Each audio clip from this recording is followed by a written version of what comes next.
तो इस कहानी की शुरुआत ऑब्रे पार्कर नाम की एक लड़की से होती है जो अपनी सबसे पक्की दोस्त ग्रेस की शोक सभा में आई हुई थी। उसकी मौत की वजह से वो पूरी तरह से टूट चुकी थी क्योंकि ग्रेस के साथ उसने काफी अच्छे पल बिताए थे। मगर तभी उसको कुछ अजीब से विजन्स आने लगते हैं जिनमें वो अचानक से उस आदमी को देखती है जिसके साथ वो एक समय समंदर के किनारे इंटीमेट हुई थी और अब उसे एक के बाद एक इसी तरह के विजन्स आए जा रहे थे, जिससे परेशान होकर वो ग्रेस के पति मार्क से बात करती है और वहाँ से जाने लगती है। पर उस समय कुछ लोगों ने उसको देखकर घेर लिया था और वो लोग उसको अजीब तरह से घूर रहे थे, मगर ऑब्रे उन पर ध्यान दिए बिना ही वहाँ से निकल जाती है। इसी बीच ऑब्रे की मुलाकात ग्रेस की एक दूर की कजन एलिस से होती है जिसको पता था कि ऑब्रे और ग्रेस सच में कितना ज्यादा नजदीक थे, इसलिए वो ऑब्रे से कुछ अजीब सी बातें करती है, जैसे ग्रेस ने ऑब्रे के लिए मरने से पहले कुछ छोड़ा होगा जिसको बस ऑब्रे ही समझ सकती थी। पर ऑब्रे को अभी कुछ भी समझ नहीं आता, इसलिए वो सीधा ग्रेस को याद करते हुए उसके रेस्टोरेंट की ओर जाने लगती है। वहाँ वो एक स्टिक की मदद से गेट के अंदर मौजूद एक चाबी को गिराती है और उसको उठाकर रेस्टोरेंट को खोलकर अंदर चली जाती है, जहां जाकर उसको ग्रेस की और भी ज्यादा याद आने लगी थी। वहां पर वो उस हर पल को याद कर रही होती है जो उसने वहां पर ग्रेस के साथ बिताए थे और वो एक ड्रिंक बनाकर उसको पीते हुए हवा में ही ग्रेस के साथ बातें करती है जैसे ग्रेस उसके पास ही बैठी हुई हो।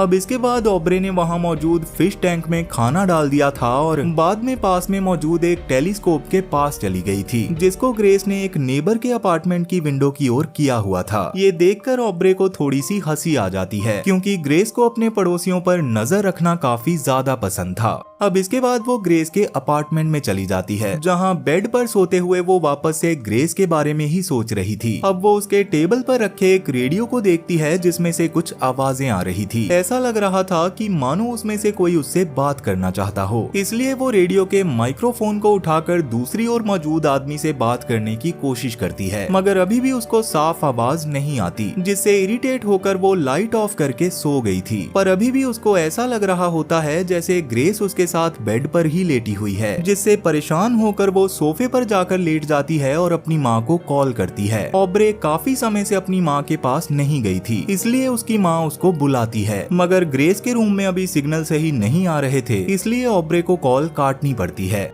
तभी उसको वापस से उसी बीच वाले आदमी एडवर्ड के बारे में ख्याल आने लग गए थे, जिसमें वो एडवर्ड को कमरे में बैठा हुआ देखती है, लेकिन उसके पास जाकर उसका नाम पुकारने पर जब एडवर्ड उसकी ओर देखता है तो ऑब्रे की तो रूह कांप उठती है क्योंकि एडवर्ड के चेहरे में एक बहुत बड़ा शेद हो रखा था और देखने में वो बहुत ज्यादा डरावना लग रहा था। मगर ये सब बस ऑब्रे का एक सपना होता है जिसे देखकर वो वापस से उठ जाती है। उसके घर का हीटर भी किसी अनजान रीजन की वजह से बंद पड़ गया था, इसलिए ऑब्रे बाहर की तरफ देखती है जहां बर्फ पड़ रही थी। मगर सबसे अजीब बात ये थी कि शहर में उसको कोई भी दिखाई नहीं दे रहा था, जबकि उस जगह हमेशा लोगों की चहल पहल रहती थी। वहीं दूर के जंगल में धुआं भी उठ रहा था, जिसे देखकर ऑब्रे को अभी कुछ समझ नहीं आता, इसलिए वो टीवी को चालू करने की कोशिश करती है, लेकिन टीवी भी काम नहीं कर रहा था। तब ऑब्रे को लगता है कि शायद खराब मौसम की वजह से शहर की बिजली चली गई होगी, लेकिन सबसे अजीब बात ये थी कि उसका फोन भी काम नहीं कर रहा था। ये देखकर ऑब्रे थोड़ा परेशान होती है और जल्दी से एक जैकेट पहनकर बाहर निकल जाती है। वो रेस्टोरेंट के गेट के पास से ही बाहर सब नोटिस करने की कोशिश करती है क्योंकि उसको इस वक्त काफी ज्यादा अजीब लग रहा था। शुरू में तो उसको वहाँ सब नॉर्मल दिखाई देता है, मगर उसके रेस्टोरेंट के डोर को बंद करते ही अचानक से एक डरा सहमा आदमी जोर जोर से गेट को पीटने लगता है, जैसे वो ऑब्रे को वहाँ से भागने के लिए किसी तरह की चेतावनी दे रहा हो। इसके अगले ही पल वो वहाँ से भागता हुआ आगे की ओर जाने लगता है, मगर तब ऑब्रे उसका पीछा करती है, लेकिन थोड़ी दूर जाने पर वो इंसान गायब हो जाता है।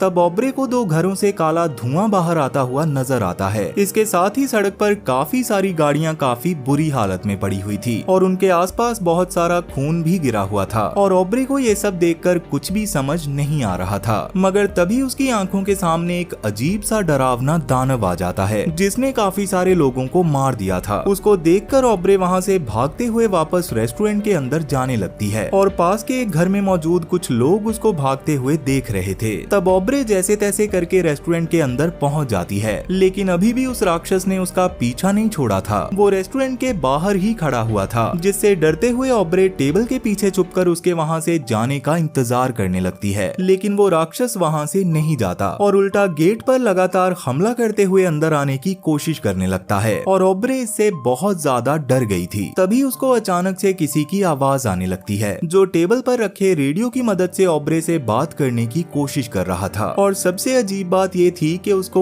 ऑब्रे का नाम पहले से ही पता था। वो ऑब्रे को उसकी जान बचाने के लिए आंखें बंद करके रेडियो को गेट की ओर करने को कहता है और ऑब्रे भी ऐसा ही करती है, मगर गेट से काफी ज्यादा दूर होने की वजह से उस आदमी द्वारा बजाई गई धुन उस राक्षस तक नहीं पहुंच रही थी। इसलिए वो ऑब्रे को गेट के पास जाने को कहता है। तब डरते हुए ऑब्रे गेट के पास जाती है, लेकिन अभी भी उसने अपनी आंखें डर के मारे बंद की हुई थी। उसके आसपास अब बस वही धुन गूंज रही थी, जो दूसरी ओर से वो अनजान शख्स राक्षस को सुनाने की कोशिश कर रहा था, जिससे सच में वो राक्षस वहाँ से भाग जाता है। तब सिसकते हुए ऑब्रे भी अपने घुटनों पर बैठ जाती है, लेकिन उस आदमी के हिसाब से अभी भी खतरा पूरी तरह से टला नहीं था, इसलिए वो ऑब्रे को ऊपर जाकर कमरे को लॉक करने की सलाह देता है। तब ऑब्रे भी उससे कोई सवाल नहीं पूछती और जल्दी से ऊपर जाने के बाद उस आदमी से उसके बारे में जानने की कोशिश करती है, क्योंकि उस आदमी की बातों से ऐसा लग रहा था जैसे वो ऑब्रे के बारे में बहुत कुछ जानता हो। वो आदमी तब अपने बारे में बताता है कि असल में वो ग्रेस का ही एक दोस्त है और ग्रेस ने उसके और कुछ और लोगों के साथ मिलकर काफी खतरनाक चीज ढूंढी थी, जिसका एक हिस्सा उसने अपने ही घर पर कहीं छुपा के रखा हुआ था। और वो जानती थी कि कभी न कभी ऑब्रे उस जगह पर आएगी और मुसीबत में फंसने के बाद उसको उस आदमी की मदद जरूर पड़ेगी। पर ये सब बातें ऑब्रे के सर के ऊपर से जा रही थी। मगर अब वो उस आदमी से जानने की कोशिश करती है कि उसने उस राक्षस को कैसे भगाया, जिस पर वो आदमी ऑब्रे को एक बहुत ही खास तरह की धुन के बारे में बताता है, जिसको ग्रेस और उसके साथ के लोगों ने ढूंढा था। इस धुन की वजह से ही धरती पर अलग अलग दुनिया के रास्तों को खोला जा सकता था और उन्हीं रास्तों में से एक से ये राक्षस धरती पर आया है और उसको भगाने के लिए भी उसने उसी तरह की धुन का इस्तेमाल किया था। तभी अचानक से ऑब्रे को खिड़की से बाहर देखने पर कुछ और लोग भी राक्षस से बचते हुए दिखाई देते हैं, जिनके बारे में वो उस आदमी को बताती है, मगर वो आदमी उन लोगों की मदद नहीं कर सकता था, इसलिए वो ऑब्रे को बस चुप रहने को कहता है। तब ऑब्रे छुपकर रोने लगती है और वो आदमी भी उससे बात करना बंद कर देता है। ये सब देखकर ऑब्रे काफी ज्यादा सहम गई थी और उसको लग रहा था कि शायद वो मर गई है और ये सब उसके साथ नरक में हो रहा है।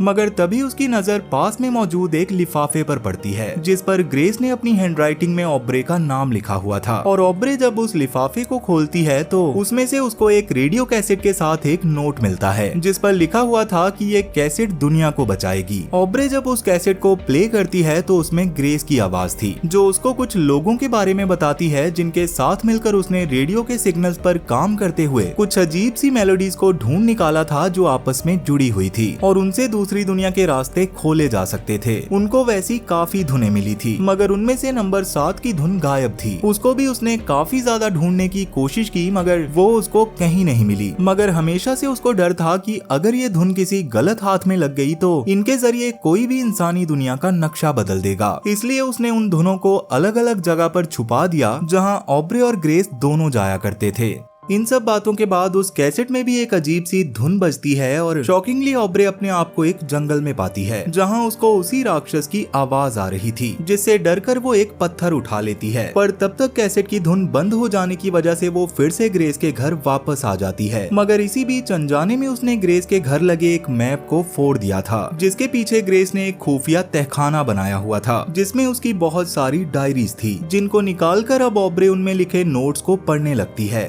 तभी फिर से ऑब्रे से वो अनजान आदमी बात करता है और उसको अपना नाम एल्फ्रेड बताता है। उसके हिसाब से ऑब्रे को उन धुनों को ढूंढने के बाद उनको बहुत संभाल कर इस्तेमाल करना पड़ेगा, क्योंकि उनमें से ही किसी एक की वजह से वो राक्षस इस दुनिया में आया था और अगर थोड़ी सी भी चूक हुई तो एक नया दरवाजा खुल जाएगा और हो सकता है कि वैसा ही कोई और खतरनाक राक्षस इस दुनिया में आ जाए, जिससे इंसानों का पूरी तरह से खात्मा हो जाएगा। फिलहाल आधे से ज्यादा लोग मर गए थे और जो जिंदा थे वो छुपकर अपने घरों में बैठे थे। एल्फ्रेड को उन धुनों के बारे में बस इतना ही पता था कि कोई बहुत ज्यादा विकसित प्रजाति सदियों से उन धुनों को अलग अलग जगह पर सिग्नल्स के रूप में भेज रही थी, जिसको ग्रेस ने ढूंढ लिया था। और उस प्रजाति का मकसद भी शायद यही था कि कोई उन धुनों को एक ऑर्डर में अरेंज करके प्ले करे, जिससे वो राक्षस भी शायद अपनी दुनिया में वापस चला जाएगा। खैर अभी एल्फ्रेड ऑब्रे से ग्रेस के काम को पूरा करने को कहता है, पर ऑब्रे को बाहर जाने में डर लग रहा था, इसलिए वो बाहर नहीं जाना चाहती थी। ऑब्रे उस रेडियो को बंद कर देती है और ग्रेस के घर में मौजूद खाने पीने और जरूरत की चीजों को इकट्ठा करने लगती है। पर एक समय पर वो उस घर में अकेले रहकर काफी ज्यादा परेशान और चिड़चिड़ी हो गई थी, इसलिए वो खुद को फांसी लगाने की कोशिश करती है, लेकिन वो ऐसा नहीं कर पाती और बेड पर लेटकर सोचने लगती है कि वो सब सही करने के लिए बाहर जाने की हिम्मत कैसे जुटाए। अब उसको अजीब अजीब से भ्रम भी होने लगे थे, जिसमें अचानक उसको उसके ऊपर वही राक्षस दिखाई देता है और वो डरते हुए बार बार उसको मुक्के मारने की कोशिश करती है, मगर होश में आने पर उसको पता चलता है कि असल में वो बस दीवार पर मुक्के मार रही थी।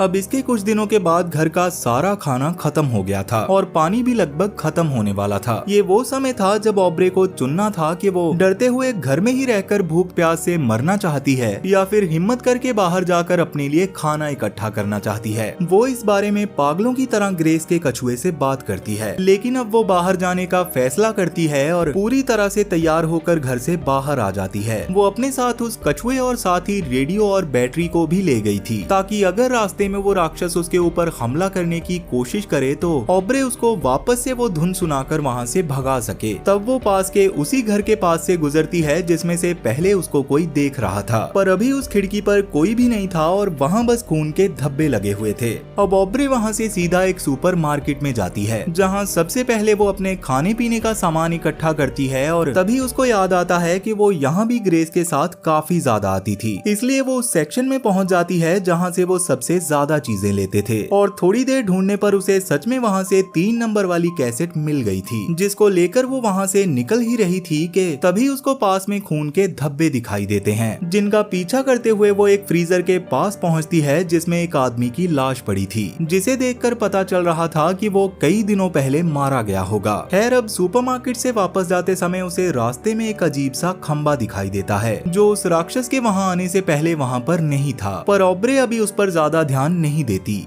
अब रास्ते में आगे उसको काफी सारे टूटे हुए घर और वीरान पड़ी गाड़ियां दिखाई देती हैं, जिनके पास से उसको उस राक्षस की आवाज आ रही थी, इसलिए वो जल्दी से एक गाड़ी के पीछे जाकर छुप जाती है, मगर उससे ज्यादा देर तक कंट्रोल नहीं होता और बहुत ज्यादा डरी होने के कारण वो जल्दी से वहाँ से भागने लगती है। तब रास्ते में उसने अपना रेडियो भी गिरा दिया था, जिसकी वजह से वो राक्षस उसके और ज्यादा नजदीक आ गया था। तब ऑब्रे जल्दी से उस रेडियो को वापस से उठा लेती है और एक कार में जाकर उस धुन को बजाने लगती है, जिससे वो राक्षस वहाँ से भाग जाता है। मगर तब अचानक से उसको एक भ्रम होने लग जाता है, जिसमें वो खुद को कार्टून जैसी दुनिया में पाती है और वहाँ भी राक्षस उसके पीछे पड़ा हुआ था, जिससे बचने के लिए वो पास की एक कार के पास जाकर बैठ जाती है। लेकिन वहाँ पर उसको फिर से एडवर्ड दिखाई देता है और उस दुनिया में भी एडवर्ड के चेहरे पर एक शेर था, जिसे देखकर ऑब्रे फिर से डर गई थी। पर तभी उसको ऐसा लगता है जैसे वो समंदर में डूब रही हो और काफी बड़े बड़े राक्षसों के हाथ उसे अपनी ओर खींचने की कोशिश कर रहे थे। लेकिन जब उसका भ्रम पूरी तरह से टूटता है तो वो खुद को एक गाड़ी के नीचे पाती है और अब तक वो राक्षस वहाँ से जा चुका था, इसलिए ऑब्रे भी जल्दी से अपना सामान उठाकर सीधा वहाँ से उस थिएटर में चली जाती है जहाँ पर वो अक्सर ग्रेस के साथ जाया करती थी। वहाँ पर वो लोग हमेशा एक ही सीट पर बैठते थे और उसी सीट के नीचे ऑब्रे को 4 नंबर वाली टेप भी मिल जाती है।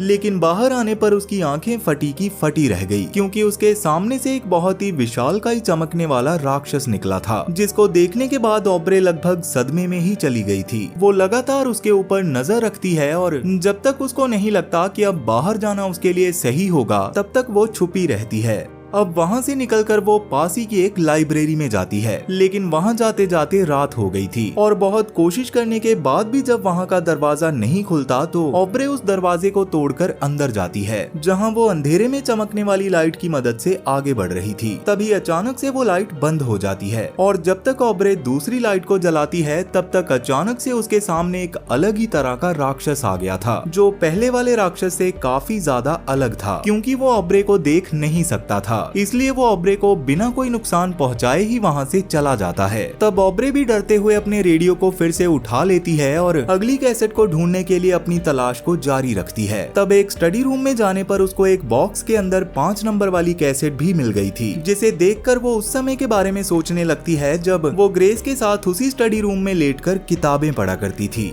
फिर सोते समय ग्रेस को ऑब्रे का सपना भी आता है, जिसमें ग्रेस उससे जानना चाहती थी कि वो उसके पास्ट से मूव ऑन कर पाई या नहीं, लेकिन ऑब्रे ने पास्ट में एक बहुत ही बड़ी गलती की थी, इसलिए शायद वो कभी उस गलती के रेग्रेट से बाहर नहीं निकल सकती। तब ग्रेस उससे कहती है कि तुम्हें खुद को माफ करना ही पड़ेगा और अपनी गलती को अपनाकर आगे बढ़ना होगा। तब ऑब्रे भी इस बारे में सोचती है और काफी सारी किताबों के बीच में बैठकर उन कैसेट की धुनों को सुनकर खुद को उनकी दुनिया में ले जाने की कोशिश करती है, और ये काम वो बहुत ध्यान लगाते हुए कर रही थी। तभी उसके पास में वो कुछ किताबों को हवा में उड़ते हुए देखती है, मगर अभी वो इस पर ध्यान ना देकर ध्यान में लीन हो जाती है। तब वो अपने आप को बार बार अलग अलग जगह पर इमेजिन करती है। ऑब्रे को ये थोड़ा सा अजीब तो लगता है, मगर धीरे धीरे उसको मजा आने लगता है। तब एक समय पर अचानक से उसको लाइब्रेरी में से कुछ अजीब सी आवाज आती है, जिसका पीछा करते हुए जब वो थोड़ा सा आगे जाती है तो वहाँ पर स्टारफिश नाम की एक मूवी की शूटिंग चल रही थी, जिसकी मेन हीरोइन वो खुद थी। और खुद को ऐसे देखकर ऑब्रे तुरंत ही पास में छुप जाती है और उसको समझ आता है कि उन कैसेट को सुनते हुए वो एक दूसरी दुनिया की सच्चाई में आ गई थी, जहाँ पर वो एक एक्ट्रेस है। तब वो काफी ज्यादा डर जाती है और एक बार वापस से वो अपनी असली दुनिया में आ जाती है, जहाँ आकर वो बहुत जोर से चिल्लाती है और अपने मन को हल्का करके वापस से ध्यान में लीन हो जाती है।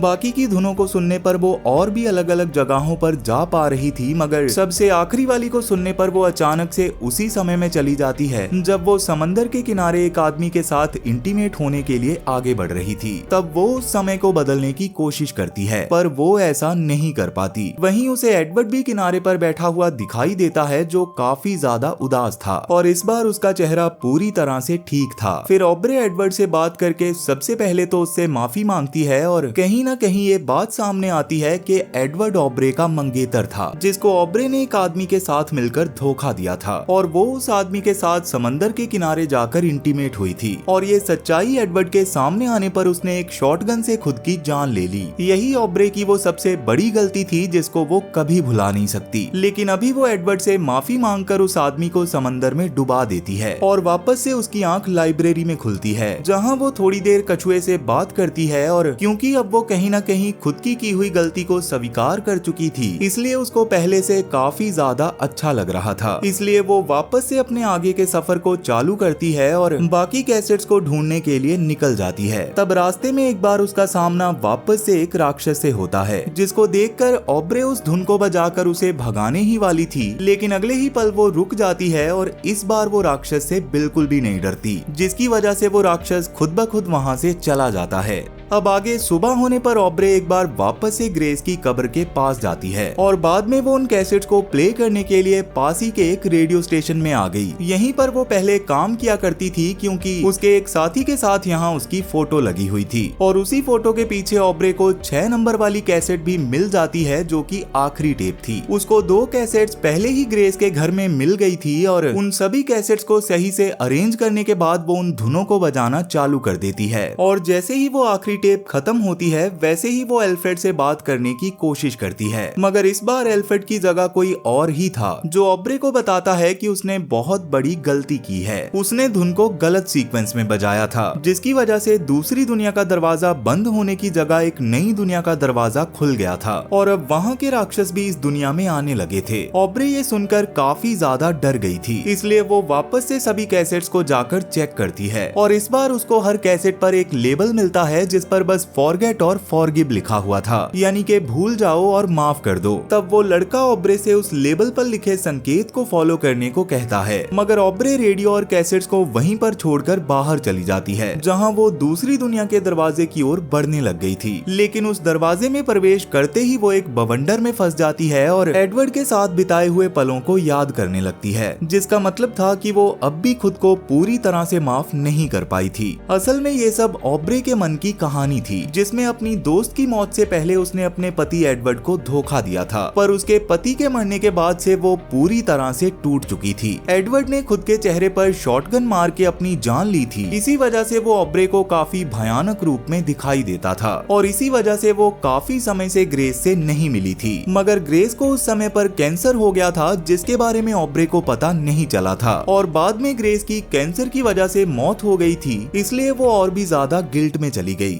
अब इसके बाद ग्रेस के रेस्टोरेंट में जाने के बाद उसको वहीं पर सुकून मिलने लगा था और उसने बाहर जाना बिल्कुल बंद कर दिया था। उसको ऐसा लगने लगा था जैसे बाहर की दुनिया में राक्षस हैं जो उसके बाहर जाने पर उसको मार देंगे, लेकिन असल में ये सब बस उसका डर था जो राक्षस के रूप में हर बार उसके सामने आ जाता था। पर बाद में जब ऑब्रे ने उस डर से डरना बंद कर दिया तो राक्षस के रूप में वो डर उसके सामने आकर भी उसका कुछ नहीं बिगाड़ पाया। इवन बाद में जब उसने अपनी गलती को मान लिया और अपने सपने में उस आदमी को समंदर में डुबा दिया, तब से उसको काफी अच्छा लगने लगा था। पर कहीं ना कहीं उसका डर एक समय के बाद उस पर हावी हो गया और वो फिर से उसी गिल्ट में जाकर एडवर्ड के साथ बिताए हुए पलों को याद करने लगी, जबकि जिस दुनिया में वो थी वो बस उसके दिमाग में थी। और इसी के साथ ये कहानी यहीं पर खत्म हो जाती है। तो वीडियो पसंद आई हो तो वीडियो को लाइक जरूर करना, और अगर आप इस चैनल पर पहली बार आए हो तो जल्दी से इस चैनल को सब्सक्राइब कर लो, क्योंकि मैं अक्सर ऐसी इंटरेस्टिंग वीडियोस आपके लिए लाता रहता हूँ। तो चलो मैं अब आपसे मिलूंगा ऐसी ही एक और इंटरेस्टिंग वीडियो के साथ, और तब तक के लिए टाटा और गुड बाय।